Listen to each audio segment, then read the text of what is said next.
Dhaabbanni tajaajila bishaan dhugaatii fi dhangala'aa magaalaa Adaamaa Federeeshinii Bishaanii fi Saaniteeshinii magaalota Itoophiyaa waliin ta'uun miseensota boordii bishaanii fi dhangala'aa magaalaa Adaamaa daayireektarootaa fi itti gaafatamtoota dameetiif leenjii hubannoo cimsu kenne. Waltajjii leenjii kanarratti Pirezidaantii Federeeshinii Tajaajila Bishaan Dhugaatii fi Saaniteeshinii magaalota Itoophiyaa Obbo Muktaar Ahimad dabalatee sadarkaa itti aanaa kaantiibaa magaalaa Adaamaatti hoogganaa damee diinagdee Obbo Mulaatuu Dhibbaa fi keessummoonni kabajaa biroon argamaniiti jiru. Waltajjii kanarratti ergaa baga nagaan dhuftanii kan dabarsan itti gaafatamaan dhaabbata tajaajila bishaan dhugaatii fi dhangala'aa bulchiinsa magaalaa Adaamaa Obbo Ahimad Abdul Jaliil kaayyoo guddaan leenjii kanaa dhaabbanni bishaanii fi dhangala'aa magaalaa Adaamaa akkamitti akka tarkaanfatuu fi sadarkaa kenniinsa tajaajila bishaanii fi hordoffiiwwan taasifamuu qaban irratti hubannoo gadi fagoo kennuu fi karaa qaroomeen sirna yaa'iinsa bishaanii hoogganuu irratti dandeettii cimsuuf kan yaadamedha jedhan. Leenjiin kun akkuma beekamu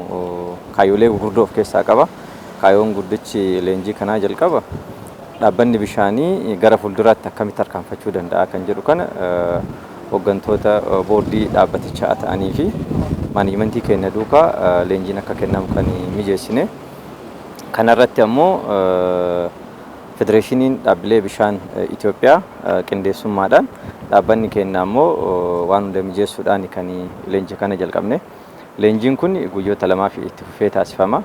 Kaayyooleen leenjii kanaa tokkoffaan dhaabbachi gara fuulduraatti akkamitti tarkaanfata, lammaffaa raawwiiwwan hojii waggoota 5 dabran keessatti raawwiin keenya maal fakkaata, akka biyyaatti maal fakkaata, akka Afrikaatti maal fakkaata, keessattuu key performance indicator madaallii jedhuuni gara kaayyoolee 11 qabna amma.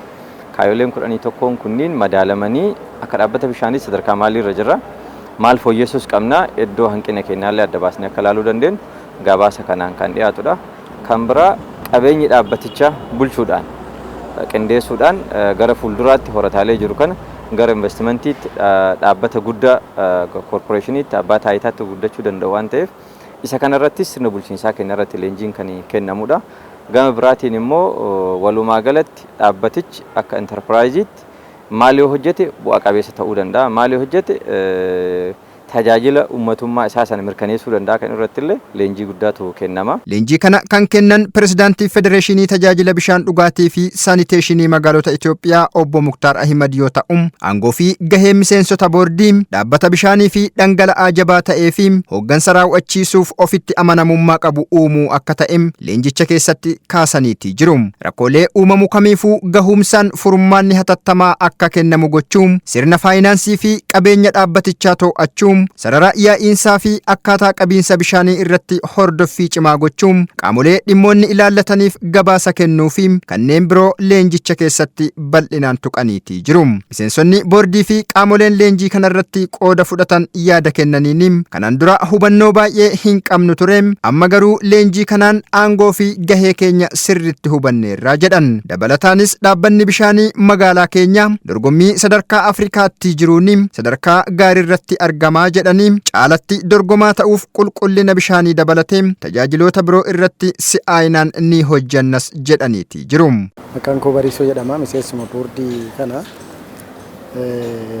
Miseensa boordii dhaabbata tajaajila bishaan dhugaatii bulchiinsa magaalaa Adaamaa ta'ee hojjechaa kan ture. Garuu immoo kana dura hubannoon hin turre. Hubannoo badaan qabnu turre. Waan nu dhufe karoora laallee waan rakkoo mana sana keessa jiru akka dhaabbatichaatti wanta nu dhiyaate laallee uummata hojii hojjechaa turre. Garuu immoo akka kana leenjiin hin turre jechuudha. Amma leenjii bareedaadha kan kenname. Leenjii kanarraa kaanee hubannoo gaa arganneera jedheeni kana yaadu. Maateriyaaliinis hin jira. So hubannoo kanarraa kaanee immoo bishaan lubbuudha akkuma sira jennee bishaan murteessaadha uummata keenyaa fi namni bishaan malee jiraachuu hin danda'u. Waa hundaa jechuudha bishaan. Kanaafuu bishaan kana uummata keenya akka inni gahu gochuun bishaan qofa miti dhimmi saaniteeshinii magaalaan keenya magaalaa guddaadha.